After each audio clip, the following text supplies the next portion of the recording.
के लिए हम अपने सुनिश्चित आसन को लगाकर बैठें और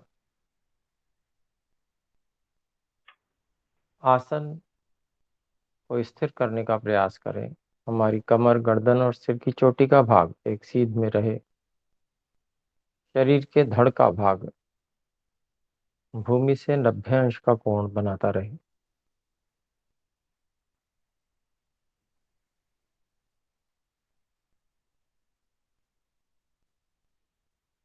श्वास प्रश्वास की गति को सामान्य रखें।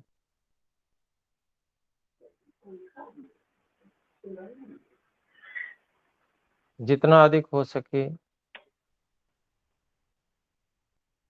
उतना दीर्घ और सूक्ष्म श्वास प्रश्वास की गति हो। स्थूल शरीर से हम कोई भी चेष्टा अब नहीं करेंगे।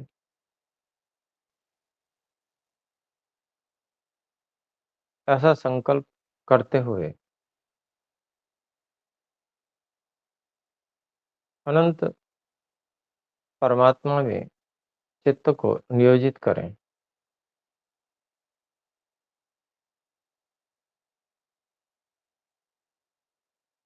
हे ईश्वर, आप सर्वत्र अपनी संपूर्ण शक्तियों के साथ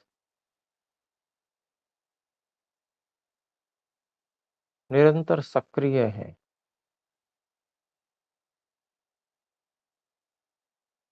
आपकी सक्रियता का लक्षण हमारी विचारशीलता, वाणी और शरीर आदि धारण करने से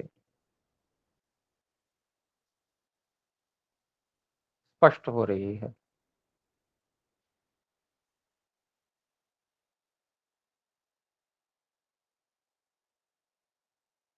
आपकी सर्वत्र सक्रियता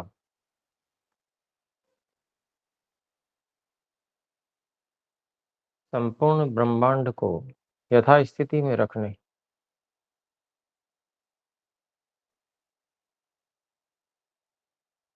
प्राण और जीवन को धारण करने से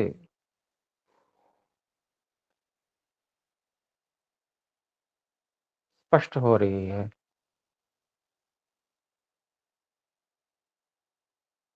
हे ईश्वर, हम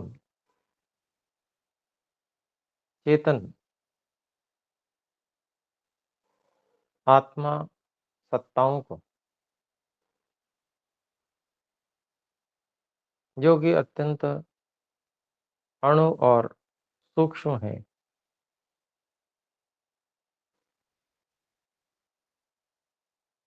इन हम आत्माओं को भी आपने निरंतर धारण किया हुआ है।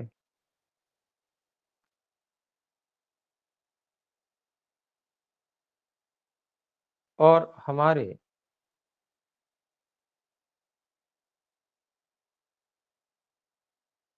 पूर्व शरीर अधिष्ठान में किए गए कर्मों के अनुकूल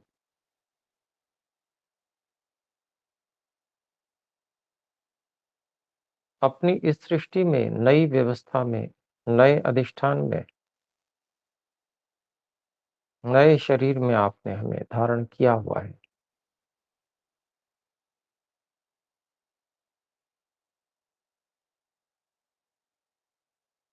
इससे हे ईश्वर, आपकी अनंत शक्ति और सक्रियता इसी क्षण परिलक्षित हो रही है।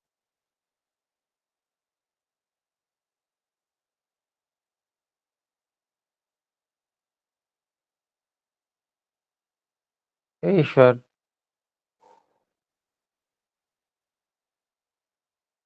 अनेक प्रकार और हेतुओं से मैं स्वयं को शरीर से भिन्न, अलग सिद्ध करने में आपकी कृपा से सफल हो सका हूँ।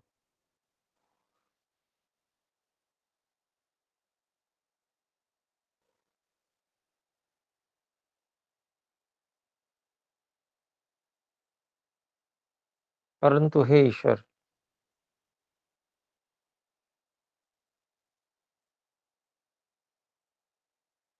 मुझे अविद्या में, विपरीत और अयथार्थ मिथ्या ज्ञान में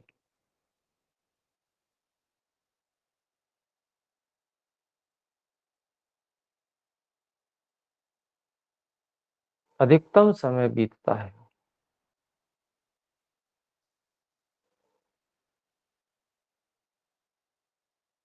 क्योंकि विपरीत ज्ञान, मिथ्या ज्ञान का बहुत लंबे समय से मैंने अभ्यास किया हुआ है।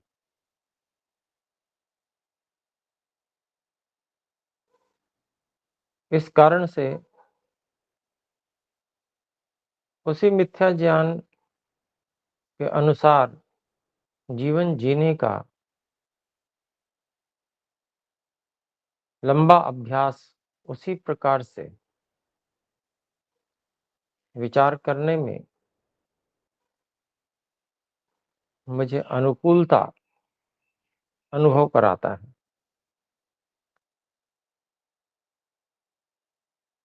इस कारण से मैं सत्य को जानकर भी,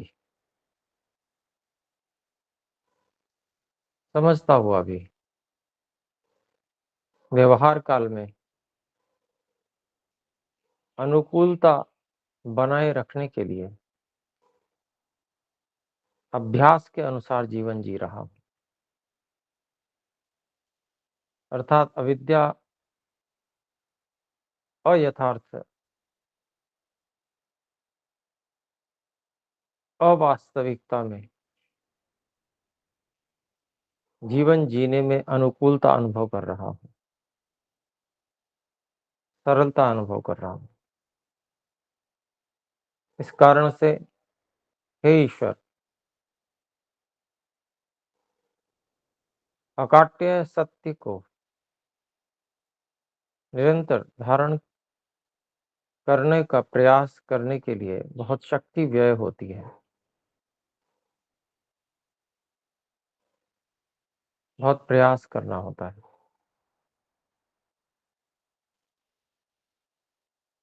और मैं सहज जीवन जीने के लिए, सरलता से जीवन जीने के लिए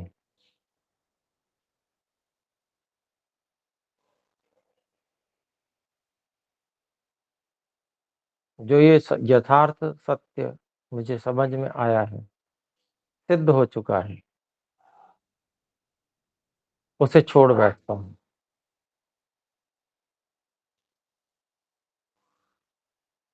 हे ईश्वर, मेरे अंदर ऐसी प्रेरणा जागृत कीजिए कि व्यवहार काल में भी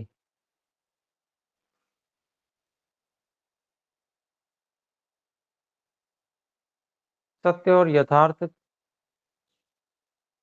मान्यता के साथ में, विद्या की मान्यता के साथ में जीवन जीने में मैं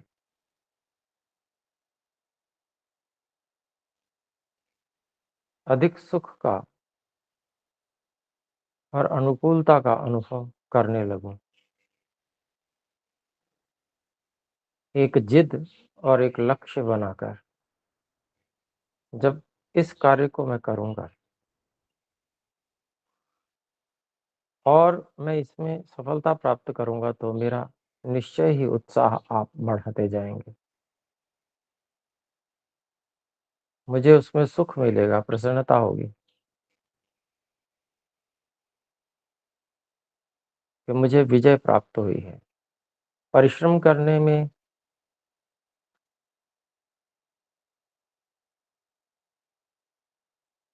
ही मुझे सुख का अनुभव होना चाहिए। यह भी मेरी जो मान्यता है कि अनुकूलता बनी रहे, आराम से मैं रहूं, यह मान्यता भी मेरी अविद्या से पूर्ण है, गलत है। वास्तव में तो हे ईश्वर, आपने यह जीवन मुझे प्रतिक्षण पुरुषार्थ करने के लिए दिया है, अत्यंत परिश्रम करने के लिए दिया है, और अत्यंत परिश्रम से ही सुख की अनुभूति होती है, विशेष आनंद की अनुभूति होती है, सार्थकता की अनुभूति होती है, प्रयोजन के सिद्ध होने की अनुभूति होती है, जिससे विशेष आनंद होता है, विशेष संतुष्टि मिलती है, जीवन संतुष्ट होता है, एकात्मिक संतोष अनुभव होता है कि हे ईश्वर, आपके दिए हुए इस जीवन का मैं सदुपयोग कर पा रहा हूँ। आराम से रहने में केवल अनुकूलता को बनाए रखने के प्रयास में कुछ भी पुरुषार्थ परिश्रम न करना,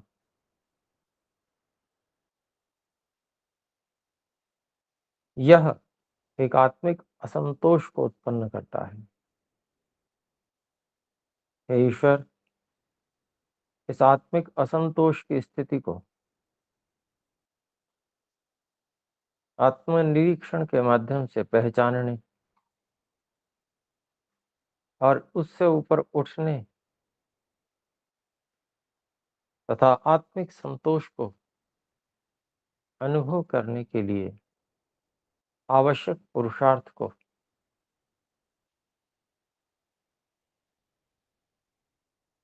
तत्व ज्ञान में यथार्थ ज्ञान के अनुकूल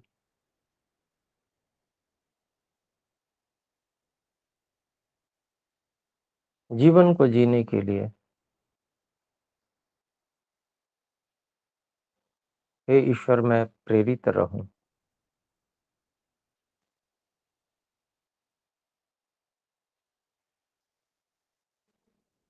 ये सत्य भावना मेरे अंदर जगी रहे।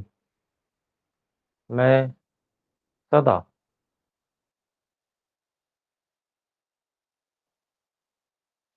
पुरुषार्थ करके,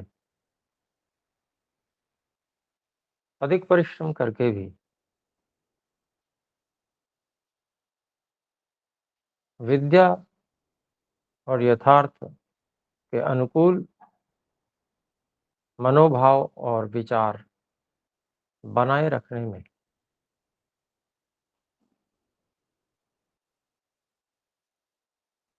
अनुकूलता का अनुभव करने लग जाऊं।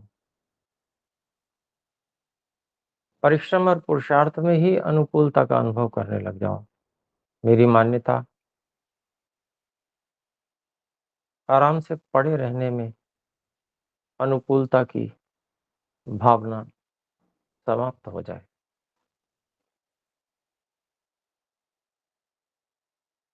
हे ईश्वर, इसी से मेरा कल्याण होगा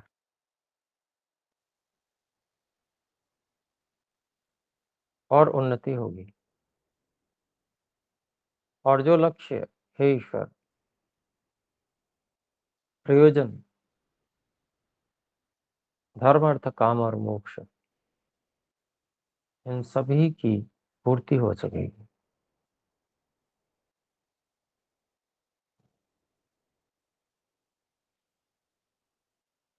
हे परमात्मा,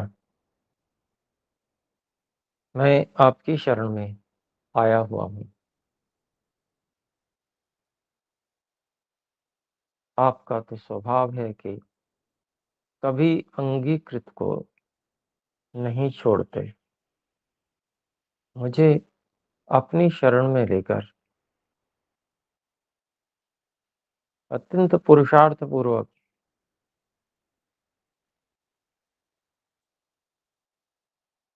तत्व ज्ञान और आपसे युक्त रहते हुए जीवन जीने के लिए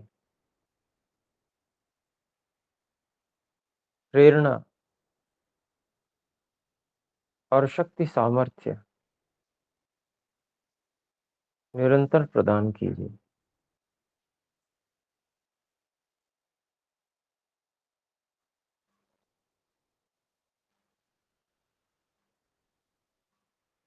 हे ईश्वर, शरीर के संचालक के रूप में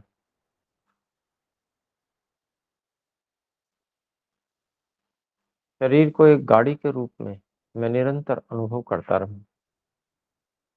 गाड़ी का मैं संचालक हूँ। इस शरीर रूपी गाड़ी को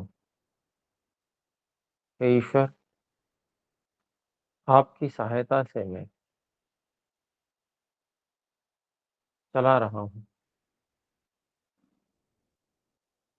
अथवा रोके हुए हूँ।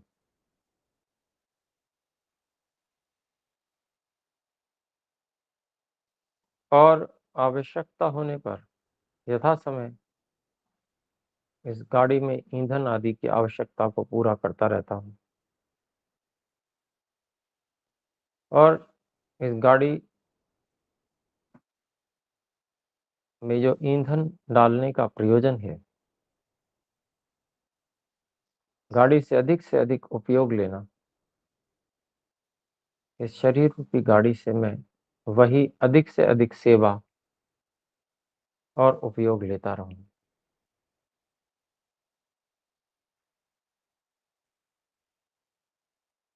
हे ईश्वर, आपके बनाए हुए स्वास्थ्य नियमों का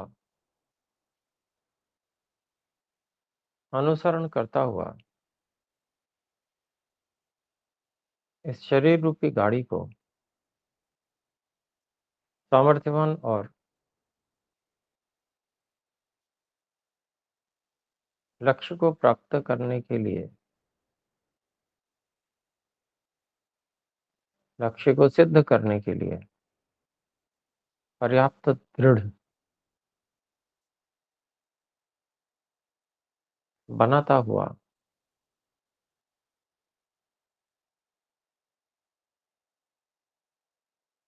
आपकी प्राप्ति करता रहूं।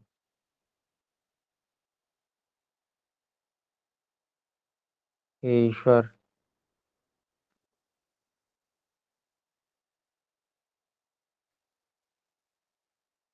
हर समय आत्मनिरीक्षण के द्वारा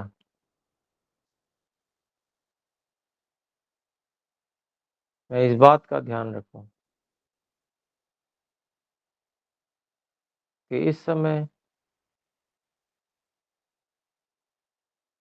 मैं तत्व ज्ञान, विद्या, यथार्थ ज्ञान के अनुसार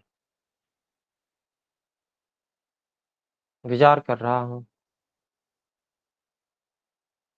वस्तुओं को देख पा रहा हूँ अथवा नहीं।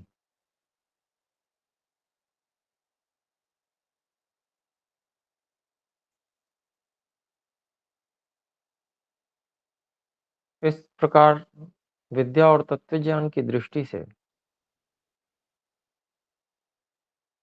सभी वस्तुओं को देखने में क्या मैं अनुकूलता का अनुभव कर पा रहा हूँ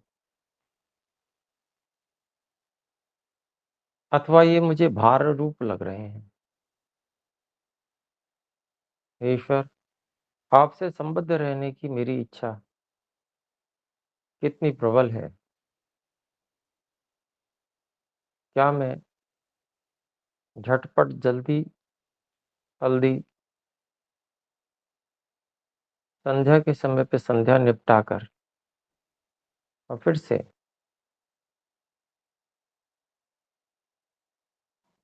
अविद्या में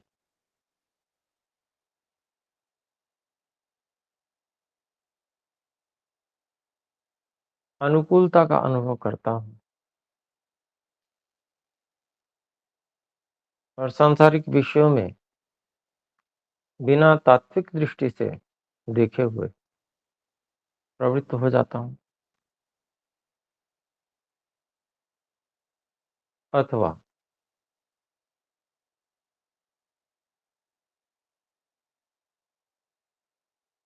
संध्या के समय में अधिकतम आपसे जुड़े रहने के प्रयास के साथ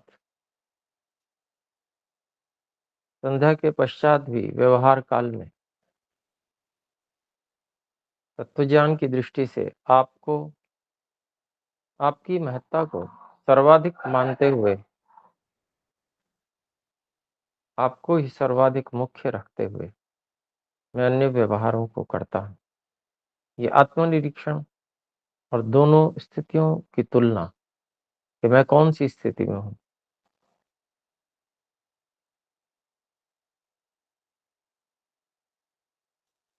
ये मुझे अपने व्यवहार में आरंभ करना है, जिससे कि प्रतिक्षण ये आत्मनिरीक्षण करता हुआ मैं सत्य और उन्नति के पथ पर आगे बढ़ता चला जाऊं। और हे ईश्वर, जो आप सबसे महत्वपूर्ण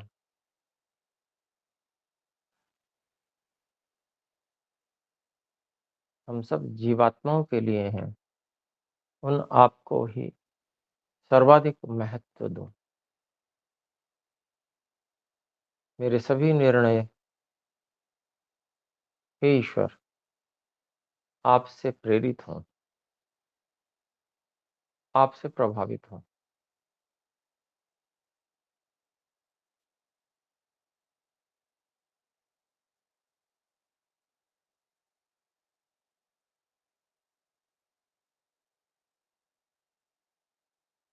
अर्थात तत्व ज्ञान से, यथार्थ से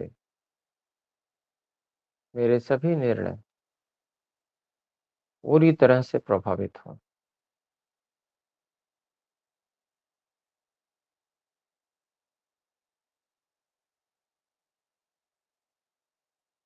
मैं तत्व ज्ञान, यथार्थ ज्ञान के अनुसार विचार और भावना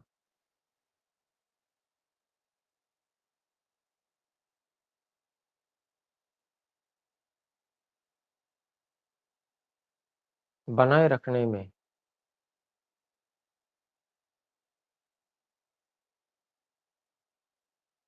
अनुकूलता का अनुभव करूं, सार्थकता का अनुभव करूं, चाहे कितना ही अधिक परिश्रम मुझे करना हो। आराम करने का भाव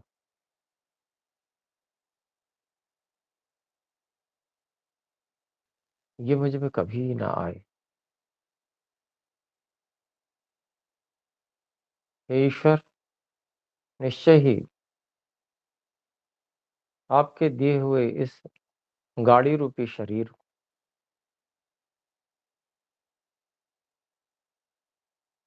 के अंग प्रत्यंग को, इसकी एक एक कोशिका को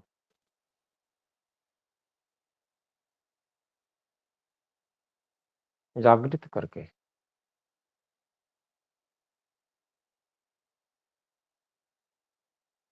इसका संपूर्ण उपयोग आपकी प्राप्ति के लिए, तत्वज्ञान में जीवन जीने के लिए मैं कर सकूं, इसके लिए हे ईश्वर आपकी दी हुई इस प्राण शक्ति को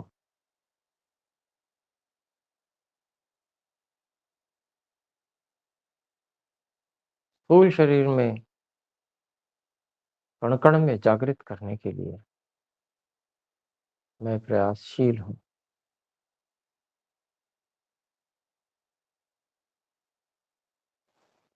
हे ईश्वर,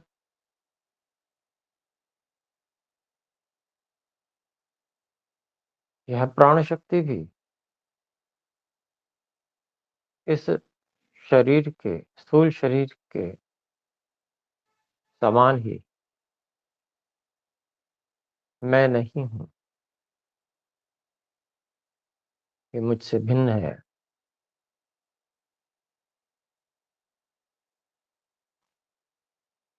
हे ईश्वर, ये प्राण भी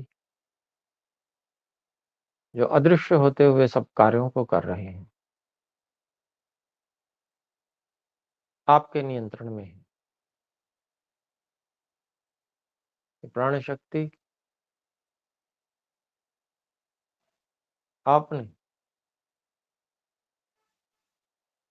एक सीमित मात्रा में हम जीवों को प्रदान की है, जिससे हम शरीर का संचालन कर रहे हैं।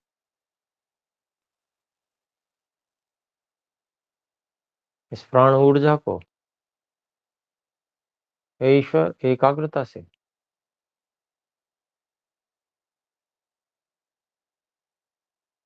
और अधिक बढ़ाया और उपयोग में लाया जा सकता है। इसलिए शरीर में जो 7 प्राण केंद्र हैं, इन प्राण केंद्रों पर हे ईश्वर इनके व्याहृति मंत्रों के द्वारा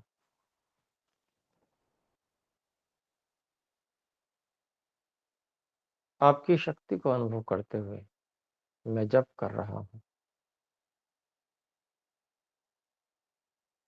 हे ईश्वर, प्राण शक्ति को पहचानना,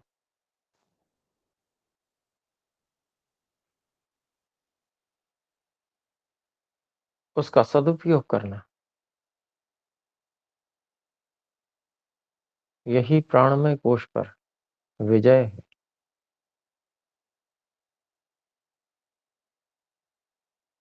शक्ति को पहचान कर उसका संपूर्ण सदुपयोग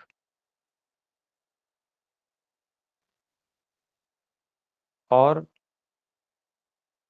उसकी सीमाओं को समझना, जानना, तत्व ज्ञान के आधार पर, यथार्थ ज्ञान के आधार पर,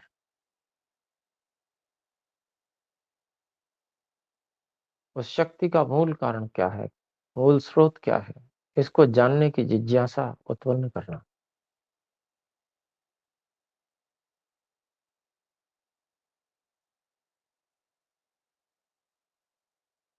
और प्राणमय कोश पर विजय प्राप्त करके मनोमय कोश की ओर आगे बढ़ जाना, यही मेरा प्रयोजन है, लक्ष्य है। ये प्राणमय कोश शरीर में, स्थूल शरीर में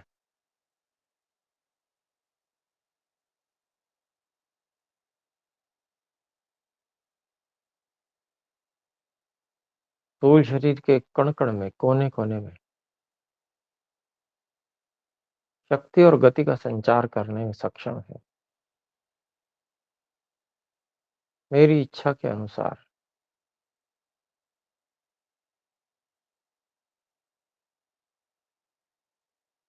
क्रिया प्रतिक्रिया करने में समर्थ है।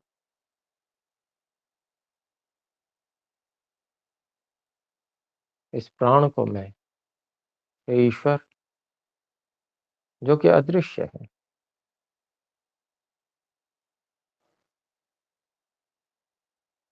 ऊर्जा के रूप में अनुभव कर रहा हूँ। जहाँ ऊर्जा है वहाँ तेज है,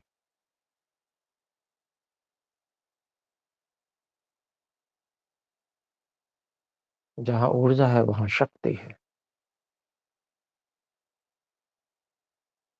सामर्थ्य है,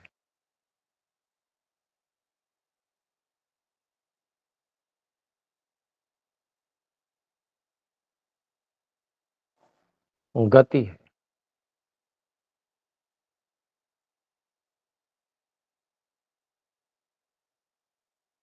इसलिए एक प्राण केंद्र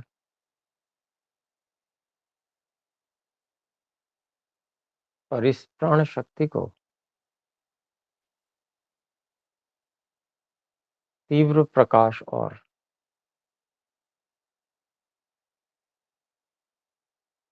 क्लॉकवाइज घूर्णन गति, घड़ी की सुई की दिशा में घूर्णन गति के रूप में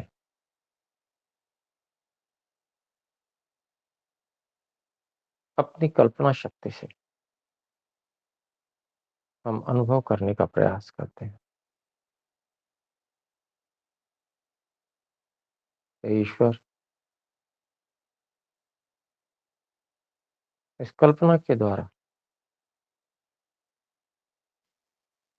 स्थूल शरीर का रोम रोम रोमांचित हो उठता है।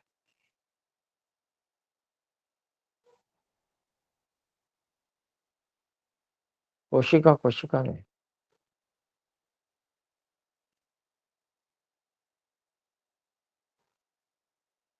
मन की शक्ति के द्वारा, मन की प्रेरणा शक्ति के द्वारा प्राण को संचरित करते हुए स्थूल शरीर के कोशिका कोशिका को हम रोमांचित करते हैं।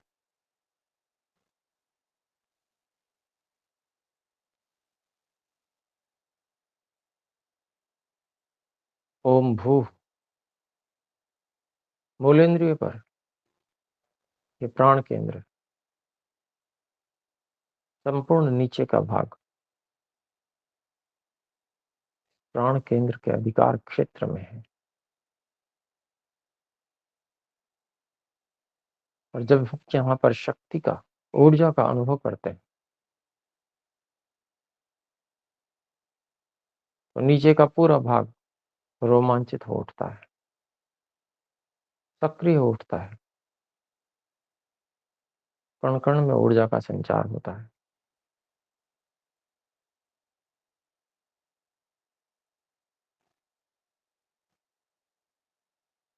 ऐसी भावना करके और अर्थ, जो प्राणों का भी प्राण,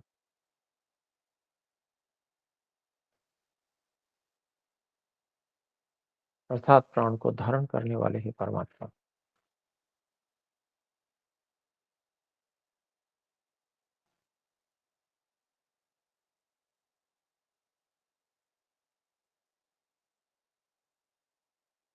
इस भू प्राण केंद्र को पूरी तरह से सक्रिय कर दीजिए। जप करेंगे।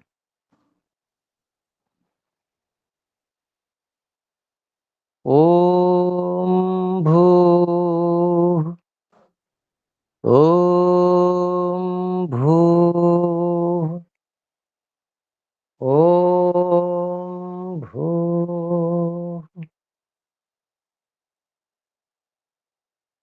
ये प्राणों के भी प्राण परमात्मा इस भू प्राण केंद्र को संपूर्ण रूप से सक्रिय कर दीजिए। अनंत ऊर्जा निरंतर आपके द्वारा प्रवाहित की जा रही है। ओम भू ओम भू ओम भू ओम भू ओम भू ओम भू ओम भू ओम भू ओम भू ओम भू ओम भू ओम भू ओम भू ओम भू ओम भू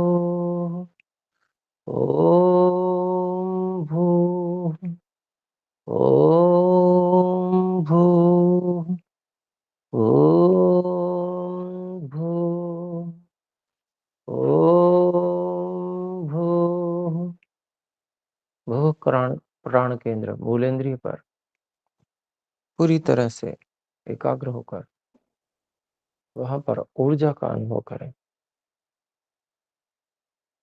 प्राणों के भी प्राण परमात्मा इस प्राण केंद्र को अत्यंत सक्रिय कर रहे हैं।